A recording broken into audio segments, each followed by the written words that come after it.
I was soaking wet and shivering when I yanked open the passenger door of what I thought was my Uber, and the man behind the wheel looked at me like I'd just solved a puzzle he'd been working on his entire life. The rain was coming down in sheets across Savannah's cobblestone streets, and I was already 20 minutes late for my sister's engagement party. My phone was dead, my mascara was running, and I was standing outside the vintage bookstore where I'd been browsing for way too long, completely drenched and desperate. When the silver Honda Civic pulled up to the curb with its hazard lights blinking, I didn't even check the license plate. I just threw myself into the passenger seat like it was a life raft. That's when I realized I'd made a very big mistake. Before I continue this, hit that subscribe button. I post one real story every single day. And tell me in the comments, where are you watching from? I'm always curious who my stories are reaching. The man looking at me wasn't some college kid trying to make extra money driving for rideshare apps. He was older, maybe early 40s, with dark hair that was just starting to show silver at the temples, and the kind of deep brown eyes that seemed to see everything. He was wearing a navy button-down shirt with the sleeves rolled up, and there was something about the way he carried himself, even sitting in a car, that spoke of quiet confidence and careful control. "I'm so sorry," I stammered, reaching for the door handle. "I thought you were my Uber. I'll just wait." His voice was warm, with just a hint of a southern accent that had been softened by years of living elsewhere. "You're soaked. And it's pouring out there." I paused, my hand still on the door, water dripping from my hair onto his pristine interior. "But you're not my ride." "No," he agreed, and there was something almost amused in his tone. "I'm not. But maybe I could be." I stared at him, this complete stranger who was offering to drive me somewhere when I'd literally just invaded his car like some kind of desperate criminal. Every instinct I had screamed that this was dangerous, that I should get out immediately and call another Uber from inside the bookstore. But there was something in his eyes, something steady and trustworthy that made those instincts quiet down to a whisper. "You don't even know where I'm going," I said. "Where are you going?" "The historic district. My sister's engagement party at the Mercer Williams house." He smiled then, and it transformed his entire face, made him look younger and more approachable. "That's a beautiful venue. And it's on my way." "On your way to where?" "Wherever you need me to go." The words hung between us, loaded with meaning I wasn't sure I was ready to unpack. Outside, the rain continued to hammer against the windows, and I could see other people huddled under awnings and in doorways, waiting for the storm to pass. "I'm Lily," I said, making a decision that felt both completely insane and absolutely right. "Marcus." He reached across the center console and adjusted the air vents so warm air was flowing directly toward me. "And you're freezing." He was right. Now that the adrenaline of my sprint through the rain was wearing off, I was shivering in earnest. My sundress was plastered to my skin, and I could feel goosebumps rising along my arms. "Here."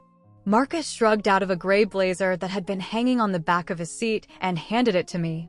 "Put this on." "I can't. I'll ruin it." "I have others." The blazer was warm from the car's heater and smelled like cedar and something expensive and masculine. When I wrapped it around my shoulders, it was like being enveloped in safety.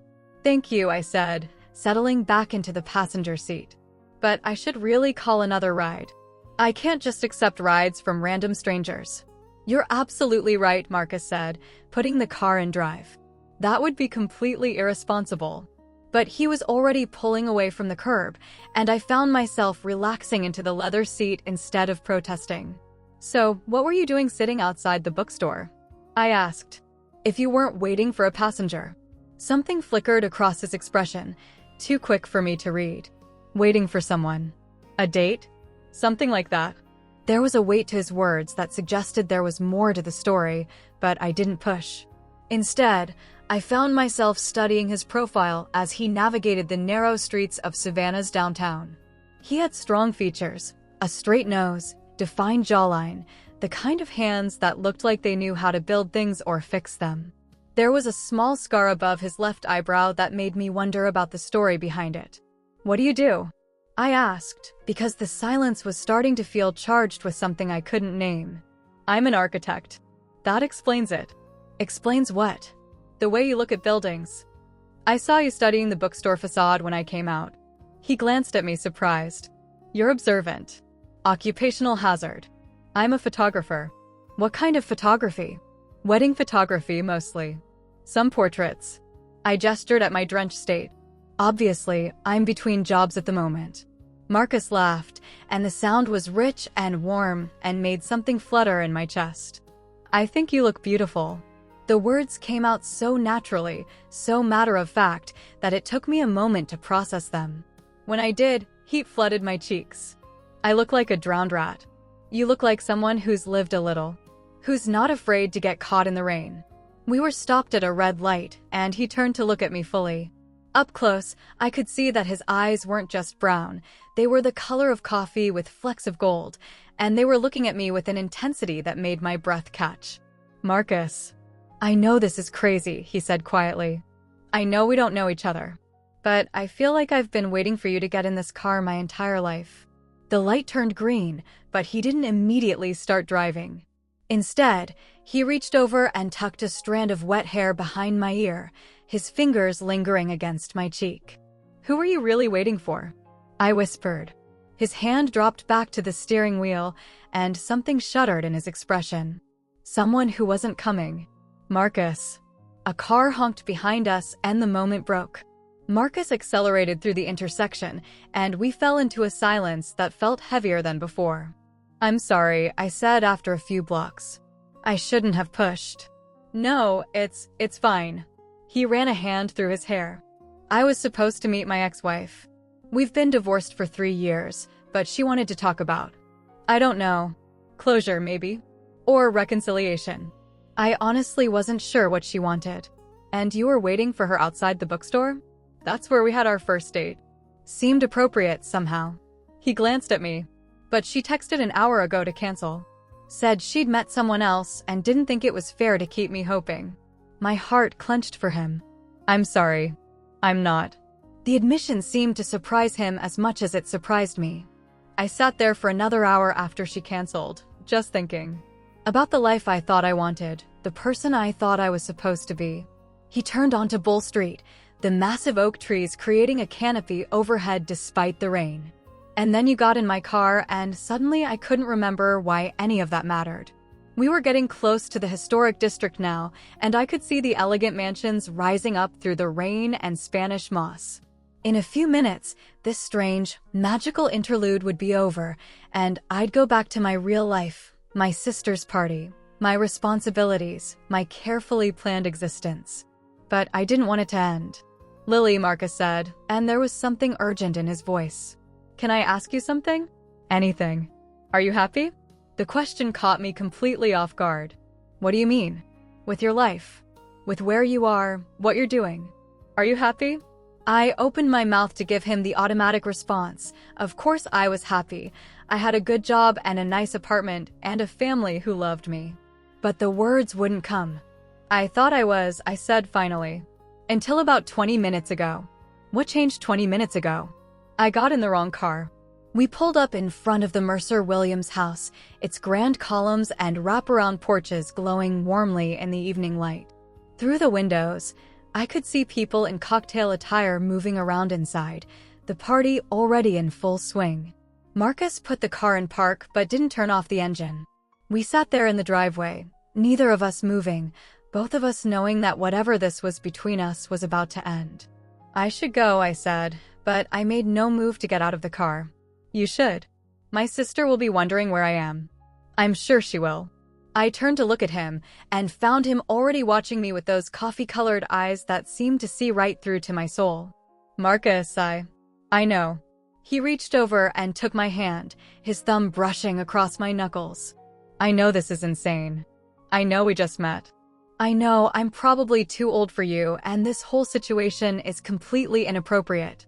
You're not too old. I'm 42, Lily. So? He laughed, but there was no humor in it. So you're what, 25? 26? You have your whole life ahead of you. You don't need some divorced architect with commitment issues complicating things. What if I want complications? The words slipped out before I could stop them, and I saw something flare in his eyes. Lily, what if I want you to complicate things? What would you do if you were in my place? Tell me in the comments. Marcus was quiet for a long moment, his thumb still tracing patterns across my hand. When he finally spoke, his voice was rough with emotion. If I kiss you right now, everything changes. I know. You'll miss your sister's party. I know. People will talk about the age difference, about how we met, about whether this is real or just some kind of romantic fantasy brought on by getting caught in the rain. I know. He cupped my face in his hands, his eyes searching mine. Are you sure? Instead of answering, I leaned forward and pressed my lips to his. The kiss was soft at first, tentative, like we were both afraid the other might disappear.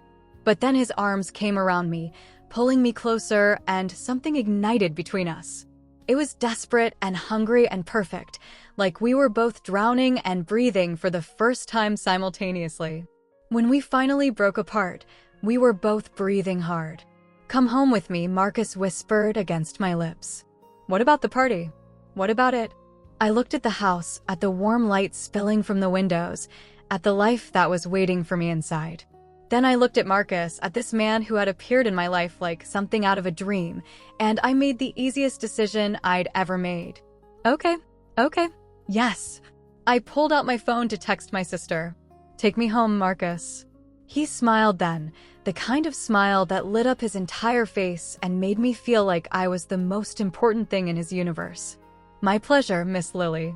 Marcus's house was a beautifully restored Victorian in the Garden District, all hardwood floors and exposed brick and floor-to-ceiling windows that looked out onto a garden that was somehow magical even in the rain. He gave me the tour while I wore his blazer over my still damp dress, pointing out the architectural details he'd preserved and the modern touches he'd added. You did all this yourself? I asked, running my fingers along a custom built-in bookshelf. Took me 3 years. It was my therapy project after the divorce. It's beautiful. So are you. He said it so simply, so honestly, that it took my breath away. We were standing in his living room, the rain pattering against the windows, and suddenly the space between us felt charged with possibility. Lily, he said, taking a step closer. I need you to know something. What? This isn't just about tonight. This isn't just about the rain or the circumstances or some midlife crisis brought on by my ex-wife standing me up. He reached up to cut my face, his thumb brushing across my cheekbone. When you got in my car tonight, something clicked into place. Something I didn't even know was missing. Marcus, I know it's fast. I know it's crazy. But I've spent the last 3 years trying to figure out how to be happy again, and then you literally fell into my life, and suddenly everything makes sense. I could feel tears prickling at the corners of my eyes, not from sadness, but from the overwhelming rightness of this moment. I feel it too, I whispered. Whatever this is, I feel it too. He kissed me then, slower this time, deeper, like he was trying to memorize the taste of me. When his hands tangled in my still damp hair, when I pressed closer against his chest, it felt like coming home to a place I'd never been, but had always been searching for. Stay tonight, he murmured against my lips. Yes. Stay tomorrow night. Yes. Stay forever. I pulled back to look at him, to see if he was serious, and found nothing but sincerity in his coffee-colored eyes. Are you asking me to move in with you?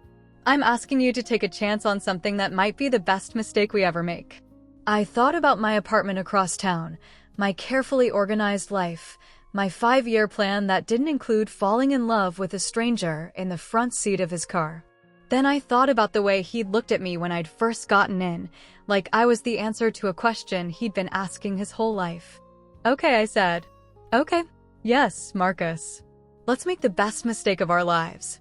6 months later, Marcus proposed to me in that same silver Honda Civic, parked outside the bookstore where we'd first met.